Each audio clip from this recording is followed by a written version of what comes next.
มือหนึ่งเนาะที่เราจะลงเบียดหลังจากเติมน้ำมันแล้วก็เตรียมตัวออกเดินทาง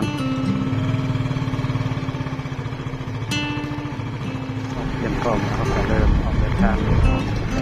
ไปบ้านประมาณจะใช้เวลาประมาณ4 ชั่วโมงไปกันเลย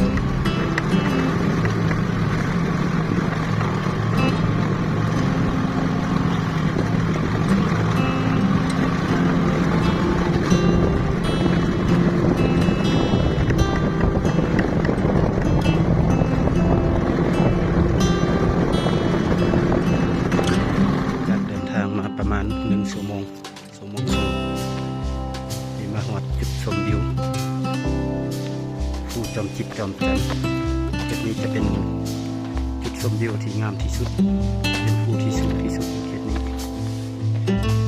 กคนไกลไปไกลมามักจะมาแบะชมวิวที่ทำอยู่ในเขตนี้เป็นภูที่ว่าสูงที่สุดอยู่ในบริเวณนี้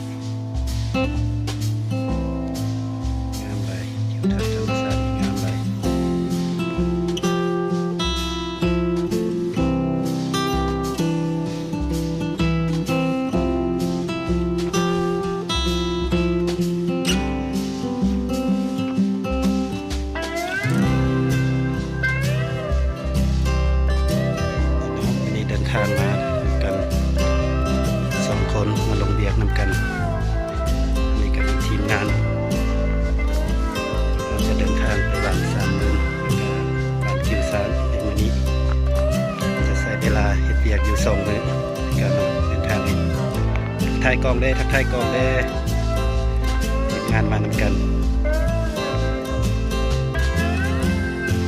ทิวทัศน์ธรรมศาสตร์จอมจิตจอมจันทร์งามลายที่สูงที่สุดอยู่ในเขตนี้คนไปมาก็มาแบะถ่ายรูปแล้วก็ชมทิวทัศน์ธรรมชาติงามหลายเขตนี้หลังจากมาแบะพักผ่อนชมวิวประมาณ10 นาทีพวกเราก็จะเดินทางต่ออีกประมาณครึ่งชั่วโมงก็จะฮอดบ้านเมืองฮึบเพื่อจะได้พักกินข้าวสวยอยู่นั่น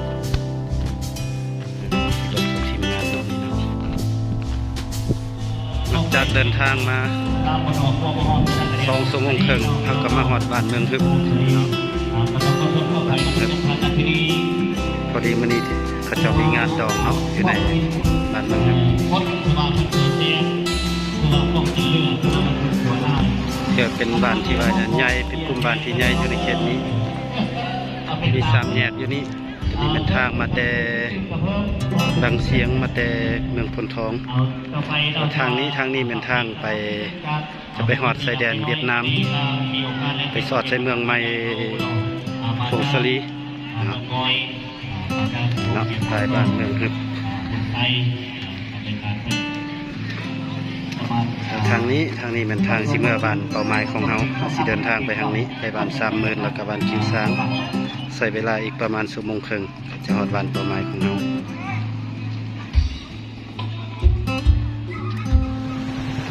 จากเดินทางมาหอดเมืองฮึบแล้วเนาะต่อไปเราต้องไปขี่รถดำน้ำเนาะดำน้ำไปเพื่อจะเดินทางต่อน้ำนี่งามหลายเนาะน้ำใสงามหลายน่าจะมีปลาเป็นน้ำห้วยอยู่บริเวณเขตบ้านนี้จะบ่มีไฟฟ้านั้นชาวบ้านจะต้องได้ยังบางครอบครัวยังใช้เป็นเครื่องปั่นไฟเนาะแบบสมัยเก่าตะกี้แล้วนี่ก็ยังมีบางครอบครัวยังใช้อยู่ว่าเขตนี้บ่มีไฟฟ้าชาวบ้านเลยจำเป็นต้องได้ใช้แบบนี้นี่ก็เป็นอีกเครื่องนึงเป็นเครื่องปั่นไฟ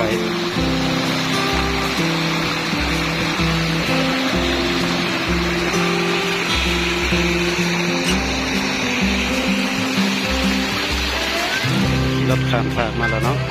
เดี๋ยวยังรอถ่ายทีมงานมาหอดรถข้ามภาคยุ่งยากสมควร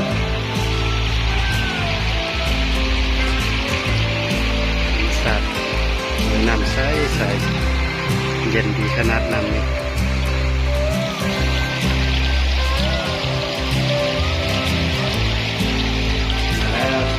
มาแล้ว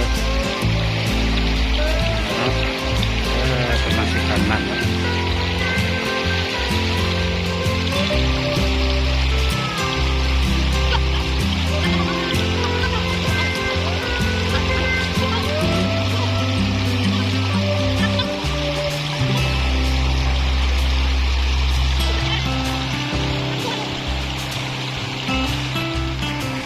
แล้วทีมงานเข้ามาแล้วเนาะเดินข้ามน้ำมาแล้วน้ำกับบริเวณปันใดประมาณเที่ยงหัวเข่า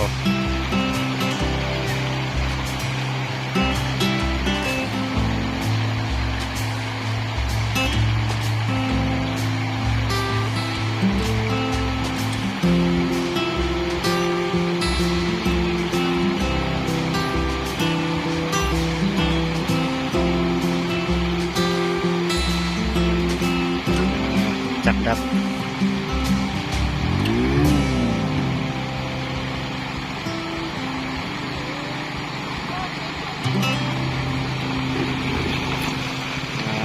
ออกแล้ว